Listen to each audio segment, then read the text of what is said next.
everyone, and welcome back to our channel, Joyful Jessie. In today's video, I am so excited to be doing our first ever day in the life video, and we are going to be doing it based on homeschooling and how is it that we are homeschooling our daughter using the ABEKA K4 curriculum. So make sure to stick around and watch.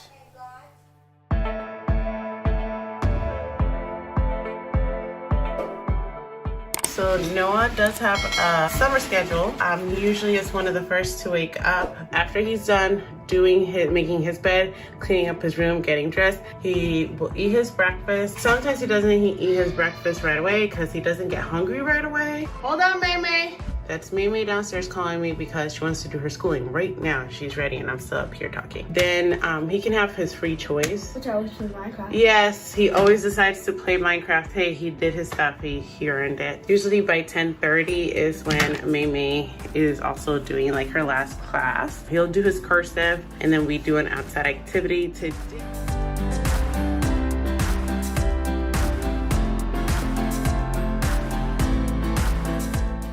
So as she is doing her first class, I typically like to make breakfast, whatever it is for that day. And today she said she wanted some strawberries and blueberries, so it's gonna be a fruity morning for her. And typically with that, she'll also have yogurt with some granola. For Noah, I am going to be making these tortas, savory tortas. Pretty much it's like a savory dough fritter. You can hear her in the background doing her counting.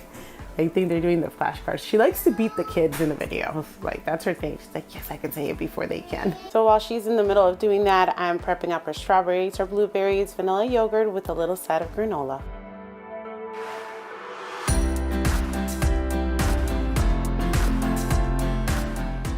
As she's eating her breakfast, if she's still in the middle of class, I'll pause the class. If she's done, then she'll just enjoy it, and then we'll head over to the kitchen to make the batter for Noah's fritters. For this, I'm going to be using 1 cup of flour, half a packet of sazon, half a packet of the little ham seasoning, and I'm gonna say maybe like a little bit under a teaspoon of adobo, some of the Italian seasonings, and I'm going to be adding in 1 cup of water a little bit at a time as I mix it. Now with this particular batter, the more runnier it is, the crunchier the fritters will come out. So you want it to have a really nice runny consistency. So for this, I used about 1 cup, and then I added just a little tad more water just to get it to that perfect consistency.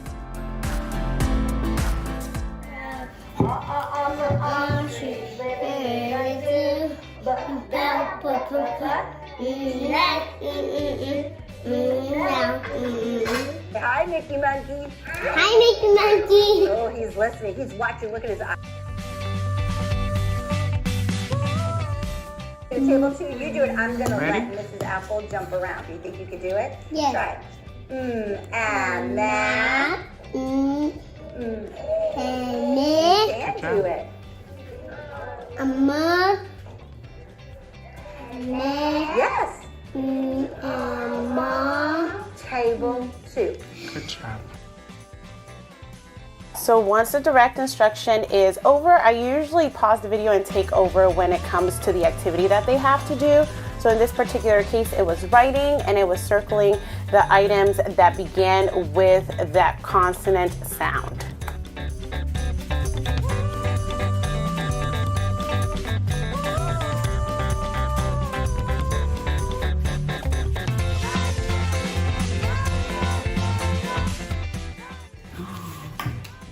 That is so beautiful. Fantastic job. Now, before I let you do the other one, we're going to circle all the pictures that start with M.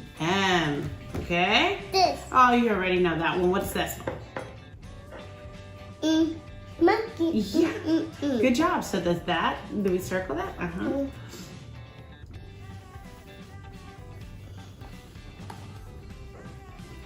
Let's look at our next one. Ooh, that's a nice circle. Very neat. What's this? Baseball. No. What sound does baseball start with? No, baseball. B. What sound does baseball begin with? So we color it, right? No, because that's not How about this one? This one is a mitten.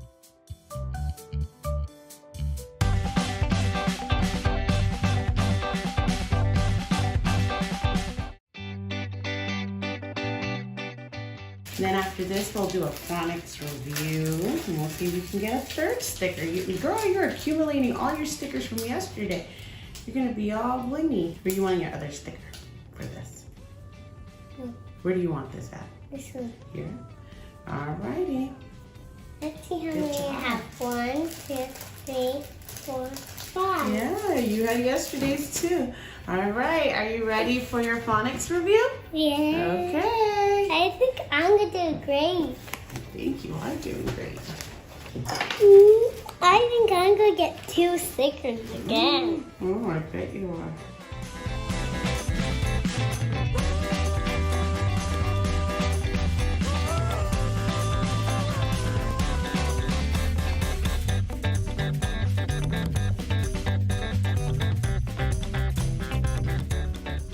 So that she can play along with her classmates in that little square thing that they have. They do this also for phonics. I have this little whiteboard. It's a whiteboard and a chalkboard too. Can you see me real quick? It's a leapfrog. I don't know. We've had this for a really long time. It came from my mother-in-law's house. I think it was Noah's at some point. So I just set it up just like they have it high. Yeah, that's from Mima's house. So I have it set up just like they do over there, and she just plays along with them. Again, she does this whenever they do this for numbers, or also whenever they do this for phonics. Mimi paused it so she has enough time to look for her numbers, because sometimes they go a little bit too quick for her. So how many clouds did she do this time?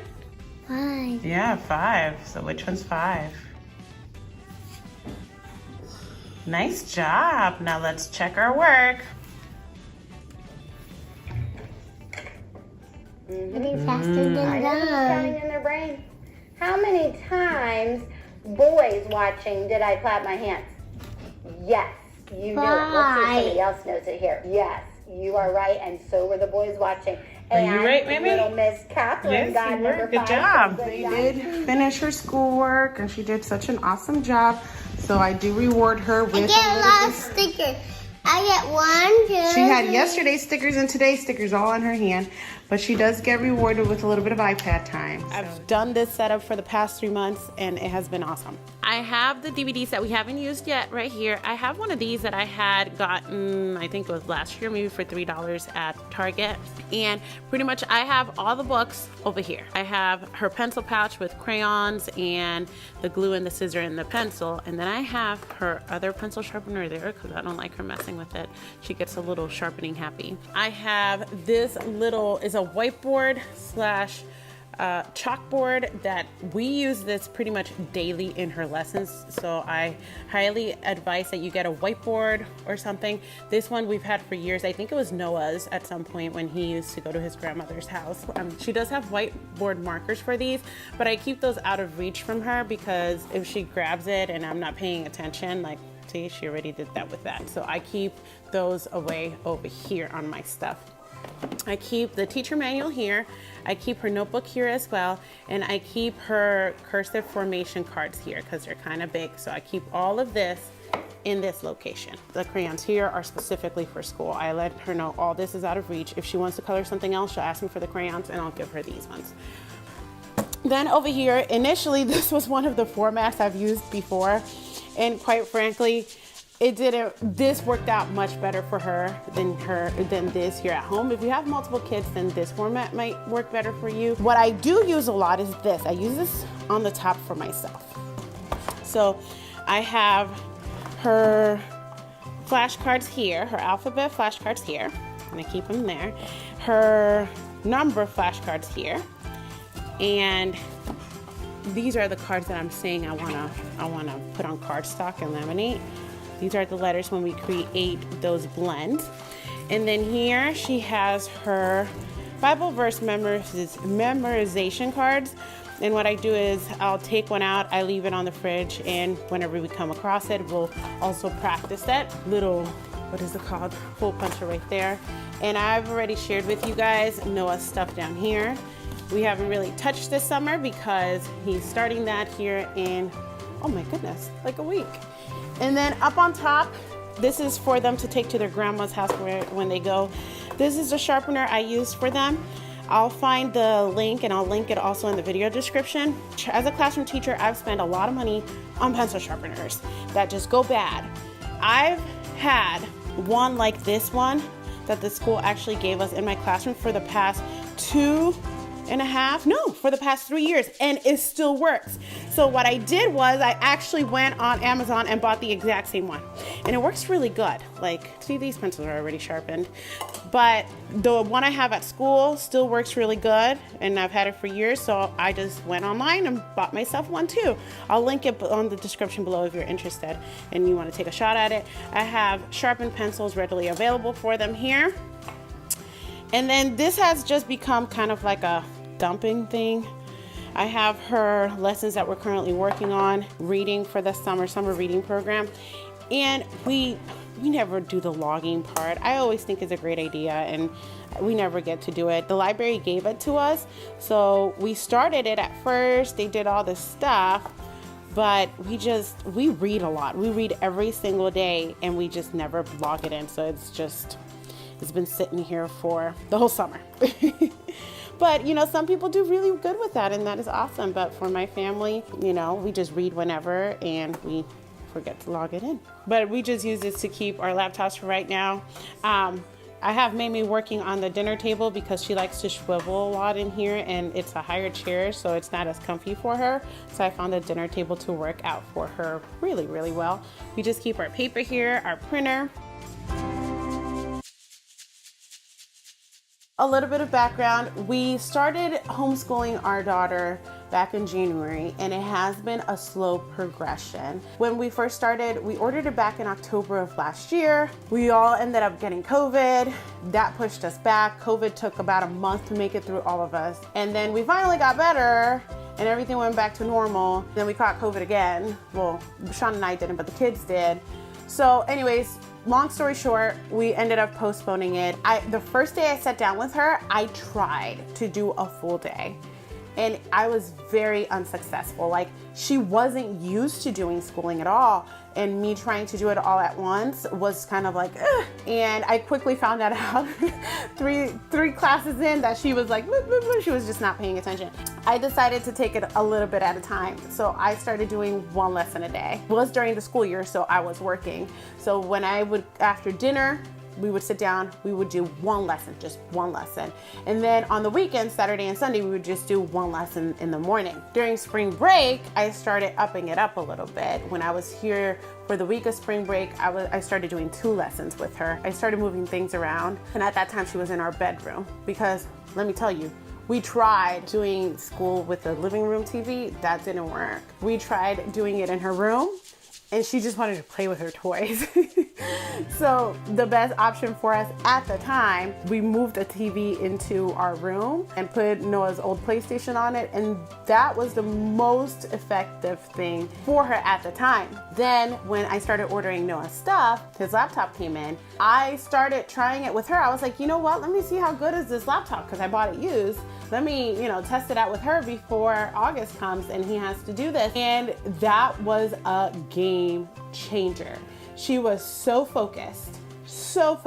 It wasn't every single day that I did it. It was if I was tired from work, I was tired. We weren't gonna do it. And June came and summer break started. I was then home full time. I started upping it to 3 classes. And we started doing homeschool every single day, Monday, Tuesday, Wednesday, Thursday, Friday, Saturday, and Sunday. So every single day, all summer long, we have been doing homeschooling, 3 classes a day, except when we have gone on vacation or a birthday party or something like that, then that's an exception. But then she always asks when we come back, can I do my classes that I didn't do this morning? And I just find that mind-blowing. We really wanted her to be doing a full day by the end of August, but it really goes with however she's feeling. Like today, she wanted to do more than 3 classes. She said, can I keep going? And we just let her keep going. Initially, when we got this was to train us and train her and just get used to the curriculum. We thought preschool we could play around with. It's not something super serious. And then when we go to kindergarten, we will all be prepared. And when Noah starts, we will all be prepared too. It was more of like getting her used to it. If you're starting out, don't be so hard on yourself. Don't be so hard on your kids. Just go with the flow, get to know them, get to know their styles. And what works for them and adjust it to that so that they are not upset and frustrated, and you're not upset and frustrated, and instead you have a positive experience and not a experience. Like that first day was such a big wake-up call for me. In my mind, I had all these rainbows and, you know, stars and unicorns and everything and castles, and I thought, we're just gonna sit there and we're gonna do this and it's gonna work great. It has been a learning process. Now it's time for Noah to enjoy his tortas while he's working on his cursive. Thank you so much for watching, and if you enjoyed today's video, please remember to like and subscribe. I'll see you next time. Bye.